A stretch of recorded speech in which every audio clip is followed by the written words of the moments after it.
Halo guys, kembali lagi bersama saya Stephen di channel Broview. Kali ini saya akan melanjutkan kembali alur cerita film dari The Recruit dan sekarang kita masuk ke episode terakhir yaitu ke-7 dan ke-8. Untuk itu sebelum masuk ke ceritanya seperti biasa siapkan apa? Ya tentunya Kopai dan Woodbray untuk menemani kalian dalam menonton alur cerita film ini. Dan sekarang kita masuk ke filmnya.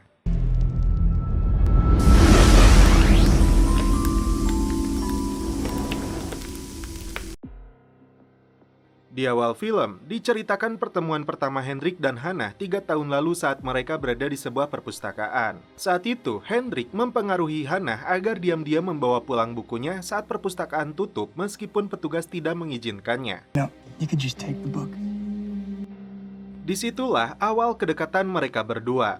Kembali ke masa kini, Hendrik dan tim sudah berada di Swiss dalam rencana menarik uangnya yang dibekukan di bank dengan bantuan Linus. Dan Hannah tahu jika mantan kekasihnya itu sedang berada di Swiss karena minta bantuan Linus. Saat Hendrik dan Max memasuki hotel yang dituju, Lester dan Violet sudah berada di sana untuk mengawasi mereka. Di hotel itu, Sandergoy sudah menunggu. Mereka saling menuduh karena Hendrik tahu dialah yang memerintahkan pembunuhan terhadap dirinya di Wina, meskipun dia tidak memegang buktinya.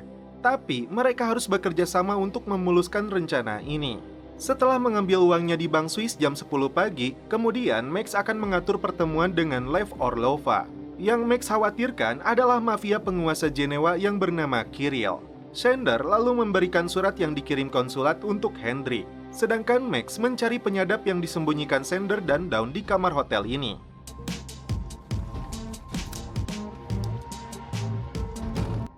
Sedangkan Dawn dan timnya berada di Jerman untuk tugas bagian mereka. Ibunya Hannah meminta bantuannya untuk mencari tahu melalui Jeb siapa saja yang hadir dalam rapat alokasi dana dengan kepala staf Kamis lalu. Ternyata kliennya ibu si Hannah ini ingin tahu apakah saingannya berada di ruang yang sama saat itu. Hannah sepertinya tidak bisa menolak permintaan ibunya ini. Janus memberitahu Hendrik jika misil itu kemungkinan besar sudah berada di Sudan. Dan ini bisa menjadi masalah besar bagi mereka apabila media mengetahui jika CIA menjual misilnya untuk teroris. Nasi sudah menjadi bubur. Hendrik memberikan saran untuk membuat opini yang lebih membingungkan dengan skandal-skandal lainnya agar kasus ini tidak mencuat. You need to make it more confusing. Disitulah Janus punya kesempatan untuk merampas kembali misilnya. Santuy di sebuah bar, Hendrik didekati seorang wanita dan mengaku bernama Martha. Hendrik menduga Martha seorang intelijen asing yang mencoba mengorek informasi darinya.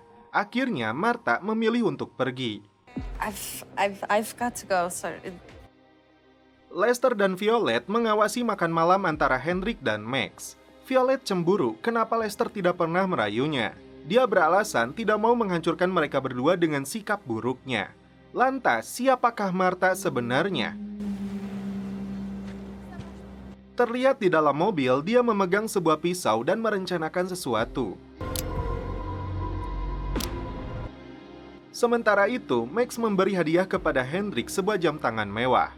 Satu rahasia lagi terungkap, bahwasannya Sander berselingkuh dengan istri Kirill saat bertugas di Belarus. Max lalu masuk ke toilet yang diikuti seorang pria yang mencurigakan.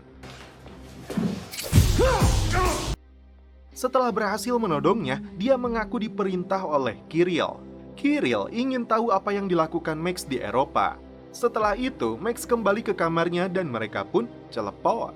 Begitupun dengan si Hannah yang memanfaatkan momen tersebut untuk mencari tahu sesuai dengan permintaan ibunya tentang siapa saja yang hadir dalam rapat alokasi bersama kepala staf. Hendrik tidak melaporkan kepada agensi jika Max kehilangan putrinya. Keesokan paginya, Hendrik menemani Max ke bank Swiss untuk mencairkan uangnya. Saat petugas memeriksanya, ternyata rekening Max masih dibekukan. I'm afraid I'm unable to access the account. It's been frozen.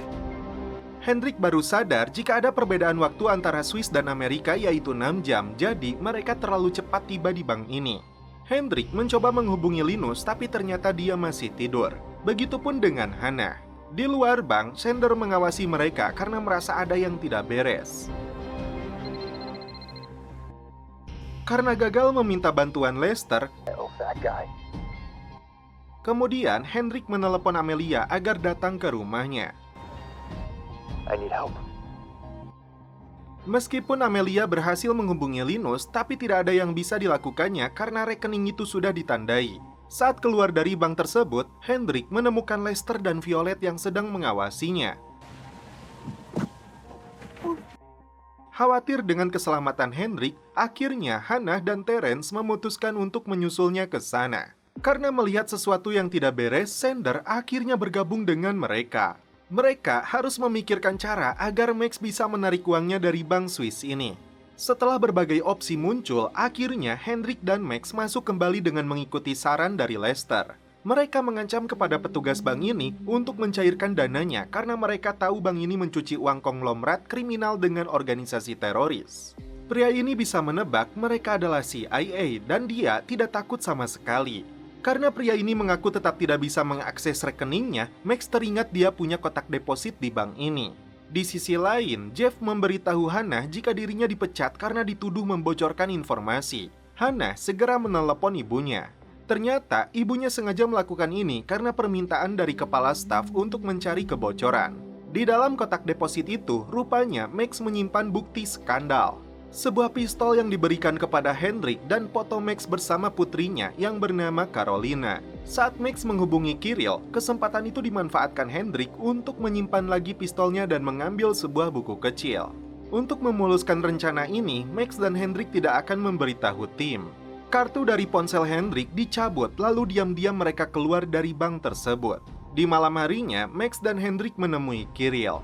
Max meminta imbalan 2 juta euro untuk bukti perselingkuhan istrinya. Max meminta uang imbalannya diserahkan kepada Lev langsung sebagai uang muka percakapannya nanti. Di samping itu, Martha mengawasi pertemuan ini. Uang itu untuk menebusnya agar dia bisa kembali pulang. Kirill mengingatkan, ada satu pihak yang tidak menginginkan dirinya pulang berapapun besarnya Max menawarkan. Setelah menyerahkan fotonya, mereka berdua langsung pergi. Xander yang bermaksud mencari keberadaan Max dan Hendrik, dia diserang oleh seseorang hingga dia pun tewas. Apakah itu dilakukan pihak Kirill karena terungkap perselingkuhan Xander dengan istrinya? Mereka tidak menduga jika Kirill melakukan balas dendamnya secepat ini. Di saat yang sama, di lokasi itu terlihat lagi Martha. Bahkan Hannah dan Terence baru saja tiba di sana. Dan setelah itu, film pun berlanjut ke episode 8. Setelah terbunuhnya Xander, tim CIA dibuat banyak pertanyaan tentang siapakah pelakunya. Sesuai perintah Walter, lindungi agensi, karena itu Lester akan membersihkan kamarnya. Sementara itu, Hannah dan Terence pergi ke kedutaan untuk mencari informasi tentang Hendrik. Hendrik dan Hannah melanjutkan perjalanan menggunakan bis umum meninggalkan Swiss. Di sini Max ragu karena tidak mungkin Kirill bertindak secepat ini. Lantas siapakah pelakunya? Menurutnya bisa jadi Xander hanya korban salah sasaran karena target sesungguhnya adalah dia atau mereka berdua. Saat Hendrik menyalakan kembali ponselnya, muncul beberapa pesan dari Hannah. Tapi saat itu juga Max melemparnya keluar karena ponsel itu bisa melacak keberadaan mereka. Terbunuhnya Xander sampai juga ke telinga direktur CIA yang mempertanyakan operasi macam apa yang mereka lakukan di sana.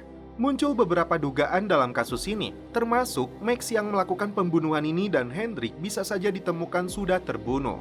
Direktur mengambil keputusan agar Gilben menutup operasinya dan fokus menemukan Max. Dan menolak karena asetnya begitu penting karena memiliki akses unik ke Jenderal Kuznetsov. Jika misi ini berhasil, akan jadi kesuksesan dalam menyusupi intelijen Rusia terbesar dalam 40 tahun. Dawn minta waktu 24 jam, dan jika misinya gagal, operasi ini akan masuk mode pembersihan. Secara khusus, direktur ingin tahu dari Lester dan Dawn siapakah Hendrik ini. Tertidur ngorok selama dalam perjalanan, Max membangunkan Hendrik agar mengambil ponsel milik si biarawati. Saat Max menelepon Dawn, kesempatan itu dimanfaatkan Hendrik untuk melihat buku catatan pribadi Max tentang berangkasnya. Giliran Hendrik yang berpura-pura mengembalikan ponsel itu, padahal digunakan untuk memotret isinya. Hendrik lalu menghubungi si Janus karena ternyata buku itu berisi tentang informasi Rusia tingkat tinggi. Dia ingin mengirimkannya via WA, tapi Janus melarangnya karena itu berbahaya. Hendrik akhirnya menyimpan foto itu di draft IG-nya agar Janus bisa membuka lalu menghapusnya lagi.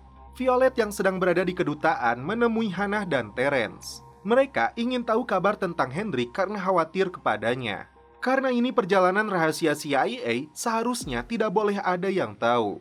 Karena merasa diinterogasi, Hannah mengatakan ibunya bisa menghubungi setengah DC termasuk atasannya Violet.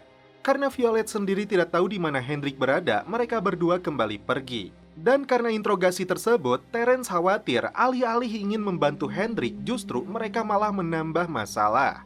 Hannah minta bantuan ibunya untuk menghubungi beberapa orang agar bisa menemukan keberadaan Hendrik.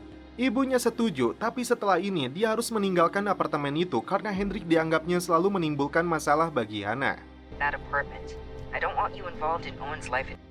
Dan hari ini juga mereka berdua harus pulang dengan penerbangan kelas ekonomi. Max dan Hendrik mereka berdua telah tiba di Jerman. Di sini Max membuka fakta tentang Dawn. Setiap aset akan dibayar tergantung tingkat intelijen yang mereka sediakan. Dawn membuat aset palsu tingkat tinggi dan mencuri uang CIA untuknya. Tindakan itu jelas ilegal. Selama Dawn bersikap baik, rahasia ini tidak akan mereka bocorkan. Tiba-tiba kepala staf presiden alias legenda CIA ini menemui Walter karena heran kenapa ada yang menanyakan Hendrik kepadanya. Previous conversations with Hendricks about a certain Seorang pelobi yang mengatakan operasi CIA di Jenewa, yaitu ibunya si Hannah. Kevin terkejut saat mengetahui Sandergoy terbunuh. Dia tidak ingin pertemuannya dengan Hendrik tempo lalu bocor. Kevin tidak ingin namanya dibawa-bawa dalam kasus ini termasuk kedatangannya saat ini. Sampai di markas operasi di Jerman, Max dan Hendrik ditangkap sampai semua masalah ini jelas. Dave yang tergabung dengan Dawn sedikit memberi pelajaran kepada Hendrik karena kasus tunjangan anaknya itu. Lalu Max menjelaskan kepada Dawn, terbunuhnya Sander karena kesalahannya sendiri meniduri istri mafia Rusia tingkat tinggi yang menguasai Jenewa. Max pun tahu jika Dawn berambisi menjadi kepala pangkalan CIA di Moskow. Dan cara mewujudkannya hanya jika operasi ini sukses. Keeping his mouth shut is in his best interest. Dawn lalu melepaskan Hendrik, kemudian meyakinkan direktur CIA jika kematian Sander tidak ada hubungannya dengan operasi ini. Lester menambahkan, seorang wanita bernama Nika terlihat di lokasi pembunuhan. Menurut intelijen, dia adalah petugas pelaksana mafia Rusia. Dan wanita inilah yang mencoba membujuk Hendrik. Direktur pun puas dan operasi kembali dilanjutkan. Walter bertanya kepada Hendrik dan Amelia, kenapa kepala staf datang kepadanya menanyakan tentang Hendrik. Hendrik sadar itu dilakukan Hannah dan ibunya. Atasannya ini memperingatkan mereka untuk belajar tutup mulut. Jika ini terulang, Hendrik akan dipecat. Yes, sir. Hannah mendapat kabar dari ibunya jika Hendrik baik-baik saja. Saat Terence mengajaknya untuk pulang, Hannah memutuskan tidak akan ikut. No. Dia harus menuntaskan sejauh mana perasaannya kepada Hendrik. Setelah mendapat informasi Hendrik akan menuju Praha, dia langsung menyusulnya. Markas operasi ini dilengkapi persenjataan lengkap, termasuk sebuah drone yang sudah lepas landas dari pangkalan udara Ramstein. Tujuannya untuk mengintai pertemuan Max dan dedengkotnya mafia Rusia Lev. Sementara itu, Dawn dan pasukan khusus akan mengawasi pertemuan ini untuk keselamatannya. Max ingin diberikan 2 pistol untuk berjaga-jaga saat mereka mengambil salah satunya. Sementara itu, Hendrik sendiri akan standby di dalam truk. Disinilah film kembali ke episode awal. Saat tim pasukan khusus menempati posisinya. Singkat cerita, Max menemui Lev dengan membawa $7 juta cash untuk suap agar Max dikembalikan ke dalam organisasi mafia Rusia. Max sadar ada pihak yang tetap tidak menginginkannya dan membayar Lev lebih tinggi. Tiba-tiba, koneksi penglihatan drone terputus. Saat Hendrik sedang ngompol, saat itulah dia melihat sekelompok pasukan mafia bersenjata tiba di sana. Hendrik sudah memperingatkan Dawn, tapi dia tidak mau menanggapinya. Dia memberanikan diri mendekat dan melumpuhkan salah satunya.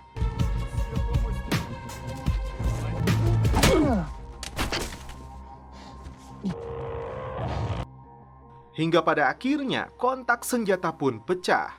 Lev menganggap Max tidak bisa dipercaya. Dan akhirnya Max pun terlibat baku tembak dengan kelompok mafia ini.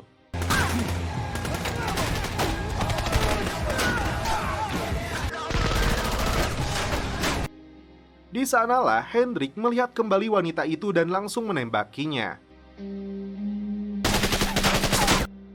Dua mafia mengepung Max dan saat itulah Hendrik melepaskan tembakan.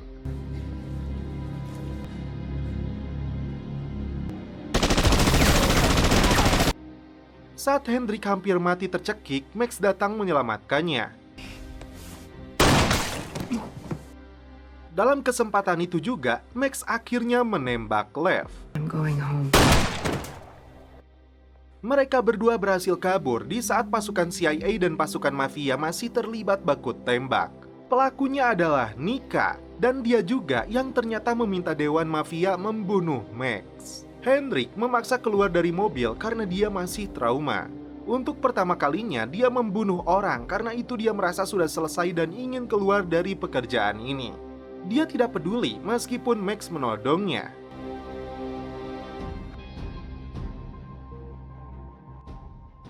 Dia hubungi Hannah karena membutuhkan supportnya yang kebetulan sudah berada di Praha juga. Max lalu menghubungi Dawn dan mengatakan Hendrik kini jadi masalah.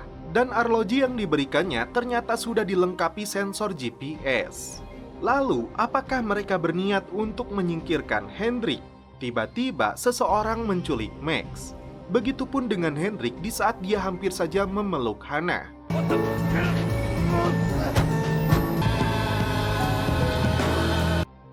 Mereka berdua disandra di sebuah lokasi. Ternyata Martha alias Nika yang sebenarnya adalah Carolina, anak dari Max. Karena kebenciannya, dia menembak ibunya sendiri. Dan setelah itu, film pun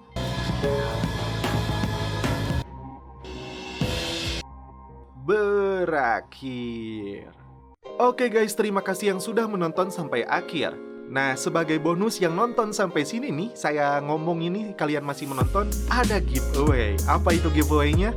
Gampang aja nih, jadi kalian hanya perlu menulis pesan moral yang ada di film The Recruit ini. Nah, giveaway-nya itu ada sebuah baju official Broview yang akan dibagikan secara gratis bagi kalian yang beruntung. Pemenang giveaway ini akan diumumkan pada tanggal 15 Januari di tab komunitas, jadi stay tune terus nih. Oke, terima kasih yang sudah menonton sampai akhir. Salam perfilman duniawi, keep enjoy.